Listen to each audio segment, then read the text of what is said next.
কিন্তু আসলে বাংলাদেশের যত সৌন্দর্য, বিশেষ করে প্রাকৃতিক সৌন্দর্য, এগুলো ধ্বংস করেই আমাদের উন্নয়ন এগিয়ে চলেছে।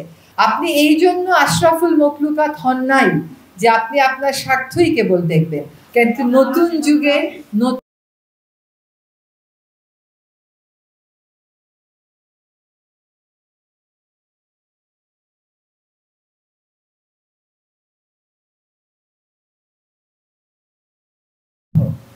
এটা আমরা গত বছরের জুলাই আগস্টে আরেকবার ফিল করেছি। আমরা প্রত্যেকেই জীবনের পথে চলতে চলতে নিজের একটা স্বার্থ হয়ে গেছে, কোনো না কোনো বিষয়ে স্বার্থ হয়ে গেছে। কিন্তু যখন আমরা জুলাই মাসে দেখলাম যে একটা ছেলের লাশ পড়ে আছে বা গুলিবিদ্ধ, আমার এই মুহূর্তে মনে পড়ছে না, এবং তার বন্ধু তার ওই দেহটা টানতে টানতে নিয়ে যাচ্ছে, বন্ধুকে লক্ষ্য করেও গলি থেকে বের হয়ে গুলি ছোড়া হচ্ছে, তারপরেও প্রথম দফায় বন্ধু তার বন্ধুর শরীরটা ছাড়ছে না, দেহটা ছাড়ছে না, তারপরে আবার গুলি ছোড়া হলো, এক পর্যায়ে ছেলেটা চলে গেল।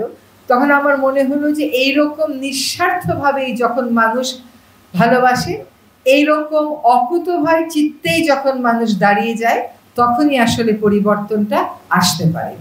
এবং সেই জন্য আপনারা যারা আজকের তরুণেরা আছেন, আজকে যারা আপনারা এই অনুষ্ঠানে অংশগ্রহণ করেছেন, তারা যদি ঐক্যবদ্ধ থাকে, তারা যদি ব্যক্তি স্বার্থ দলীয় স্বার্থের ঊর্ধ্বে গিয়ে দেশের স্বার্থে, জনস্বার্থে ব্যক্তি স্বার্থ আর অন্যান্য স্বার্থকে ডিফাইন করেন, তাহলেই কিন্তু যেই বাংলাদেশ আমরা চাই সেই বাংলাদেশ আমরা পাবো। সেই কারার ওই লৌহ কপাট গান, সেই 2 বিঘা জমি নিয়ে যাওয়া, যেগুলো ব্রিটিশ আমলে ব্রিটিশ শাসন এবং শাসকের বিরুদ্ধে রচিত এবং উচ্চারিত, দুর্ভাগ্যজনকভাবে সেই কথাগুলো এখনো আমাদের জীবনে বাস্তবতা হয়ে গেছে।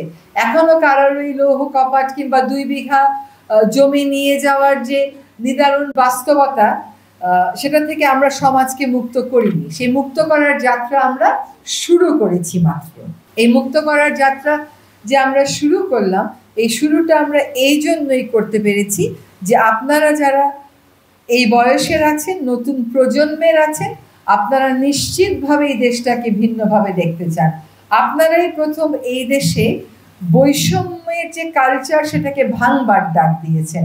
আমরা যখন এই দেশে বড় হয়েছি, জীবনের এতটা বছর পার করেছি, বৈষম্য নিয়ে যে কথা বলে বৈষম্য ভাঙবার ডাক দিতে হবে, এই কথাটা জোরালোভাবে আপনাদের আগে তো আসলে আর কেউ বলে নাই। মানুষ গণতন্ত্র বলেছে, মানুষ মানবাধিকার বলেছে, কিন্তু বৈষম্যটাকে ভেঙে দেওয়া যে একটা আন্দোলনের বিষয়, নতুন বাংলাদেশ গড়ার ভিত্তির বিষয়, এটাই আপনারা সকলে আবার আমাদেরকে বললেন, এবং আপনারাই দেখালেন যে সমাজের মূল সমস্যাটাই আসলে গ্রথিত আছে ওই বৈষম্যের মধ্যেই। আমাদের বৈষম্যের একটা কালচার আছে, ভিআইপি কালচার। এই যে আমাদেরকে প্রধান অতিথি ডাকা, আসলে অনেক জায়গায় বিদেশে যাই, আমি এমন কোনো দেশে যাইনি আমাদের মতন আর্থসামাজিক বাস্তবতার 2-1টা দেশ ছাড়া, এমনকি মার্কিন যুক্তরাষ্ট্রেও আমি শুনিনি মাননীয়, মহামান্য এসব কথা বলতে, আমি শুনিনি প্রধান অতিথি বলতে, আমি শুনি ওরা বলে প্রেসিডেন্ট অমুক। কিন্তু আমাদের এখানে এই কথাগুলো না বললে মাননীয় হয় না।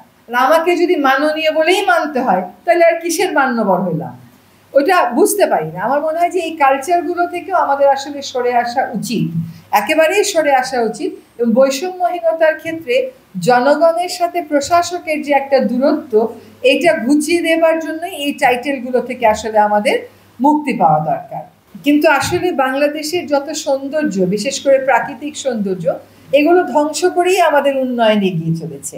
আপনারা যারা তরুণ প্রজন্ম, যারা সংস্কৃতি মোনা, যারা বিতর্ক করতে ভালোবাসেন, তারা উন্নয়ন নিয়ে বিতর্ক করবেন, তারা সংস্কৃতিতে প্রকৃতি কিভাবে প্রতিফলিত হয়েছে সেটা নিয়ে ভাববেন। আমাদের সংস্কৃতিতে অবাক করার মতন বিষয় হচ্ছে যে প্রকৃতি নির্ভরতা এখানে অনেক বেশি ডমিনেন্ট। আপনি বলেন তো, বাংলাদেশকে নিয়ে যখন আমরা গান করি, আমরা বলি পদ্মা, মেঘনা, সুরমা, যমুনা, সেই নদীগুলো চোখের সামনে দূষিত হয়ে যাবে, মরে যাবে, এটা তো কোনোভাবেই মেনে নেওয়া না। তাহলে আমার নিজের যে পরিচয়টা, সেটাই আমরা অস্বীকার করি। তো প্রকৃতির সাথে আমাদের যে নিবিড় সম্পর্ক আছে, আমাদের সংস্কৃতিতে যার অনেক প্রতিফলন ঘটছে।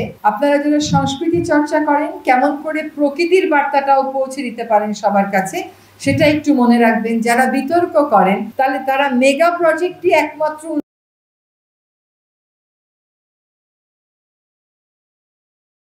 দিকে আমরা যাব। প্রাকৃতিক সম্পদ ধ্বংস করে কোনোভাবেই কোনো মেগা প্রজেক্ট আমরা নেব না, বা মেগা প্রজেক্ট করার আগে প্রকৃতির উপর কি প্রভাব পড়বে সেটা একেবারে বস্তুনিষ্ঠভাবে যাচাই করে নিব। অপরিহার্য জাতীয় প্রয়োজন ছাড়া আমরা কোনোভাবেই গাছ কাটবো না, কোনোভাবেই বন ধরবো না। এই কথাগুলো বিতর্কের পর্যায়ে নিয়ে যাবেন। ওই ধরনের বিতর্ক যখন হবে, তখনই বিতর্কগুলো কিন্তু সমাজের মূল্যবোধে গিয়ে একটা জায়গা করে নেবে।